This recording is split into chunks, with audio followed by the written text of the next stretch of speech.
আসসালামু আলাইকুম। এখন শুনবেন সংবাদ শিরোনাম।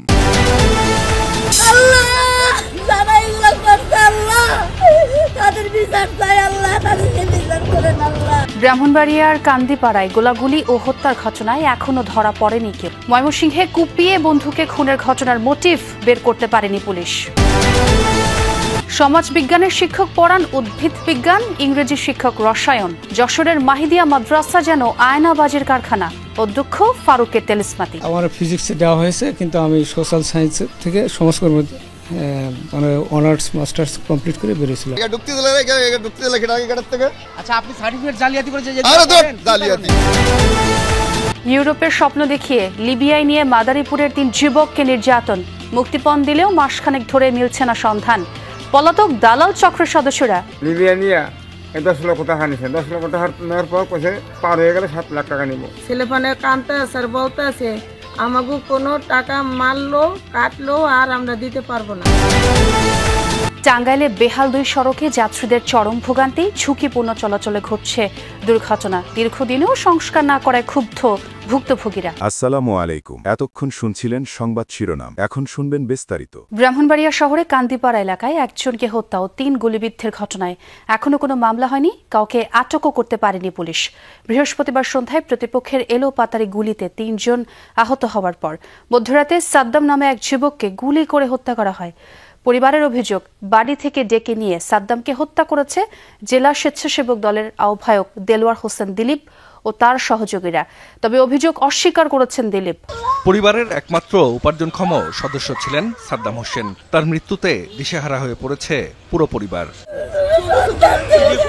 বৃহস্পতিবার মধ্যরাতে ব্রাহ্মণবাড়িয়ার কান্দিপাড়া এলাকায় সাদ্দামকে গুলি করে হত্যা করা হয়। স্বজনরা জানায়, জেলা স্বেচ্ছাসেবক দলের আহ্বায়ক দেলোয়ার হোসেন দিলীপ ও তার সহযোগীরা সাদ্দামকে বাড়ি থেকে ডেকে নেয়। এর কিছুক্ষণ পরই তাকে হত্যা করা হয়। পরিবারের অভিযোগ, প্রতিপক্ষকে ফাঁসাতেই সাদ্দামকে হত্যা করেছে দিলীপ ও তার সহযোগীরা। আমার ছেলেটার বাড়ি থেকে রেখে নিচ্ছে, এদের সাথে চলে গেছে দিলীপ, তারপর হইলো এই বাবুল আর হইলো পলাশ। এমনি আয়শা বলতেছে, ভাবি সাদ্দাম ভাইয়ের উপর তো গুলি লাগছে। আমার সন্দেহ ওরা যখন নিছে ওরাই মারছে। স্থানীয়রা জানায়, এলাকায় আধিপত্য বিস্তার নিয়ে দিলীপ গ্রুপ ও শাকিল শিকদার গ্রুপের মধ্যে বিরোধ চলছে। এর জের ধরে বৃহস্পতিবার সন্ধ্যায় কান্দিপাড়া এলাকায় দিলীপের অনুসারীদের ওপর এলোপাতাড়ি গুলি ছোড়ে শাকিল ও তার সহযোগীরা। এতে টুটুল, শিহাব ও সাজু মিয়া নামে 3 জন গুলিবিদ্ধ হন।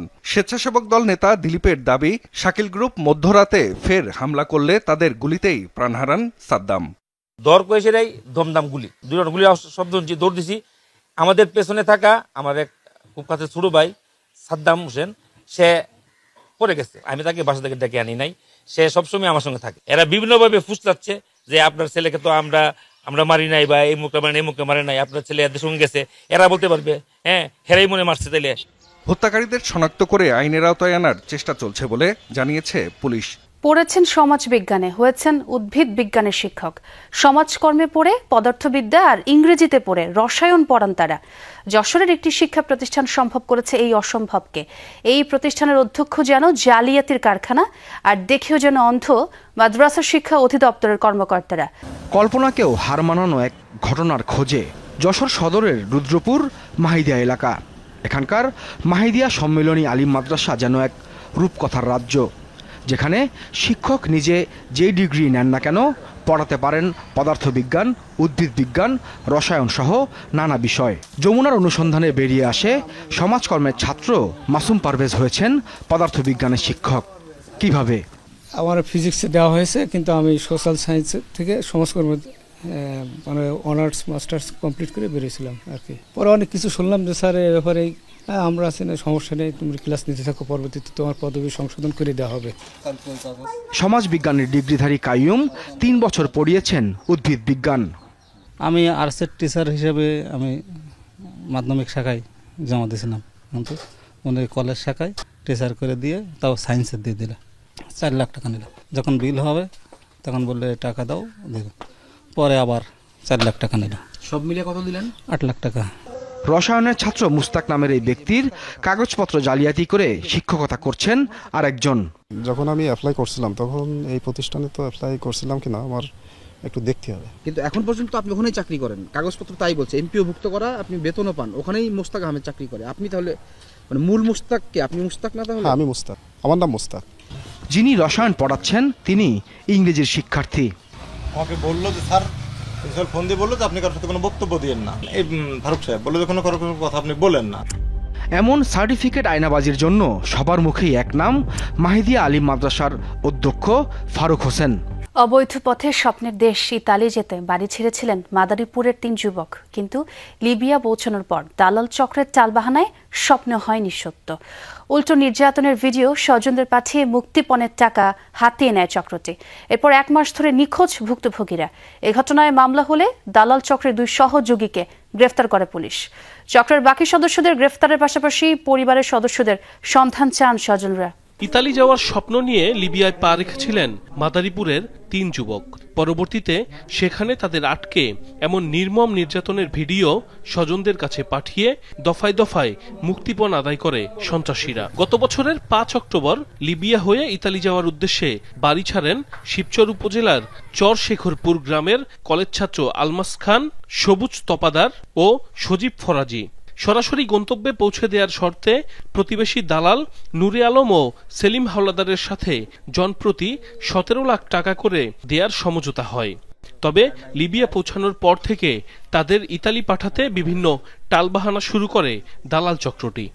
17 লাখ টাকা কন্টাক্টে নুর আলম আর সেলিম, ওরা 2 জনে কন্টাক্ট করছে। লিবিয়া নিয়ে 10 লক্ষ টাকা নিছে। 10 লক্ষ টাকা নেওয়ার পর কইছে পার হয়ে গেলে 7 লাখ টাকা নিব।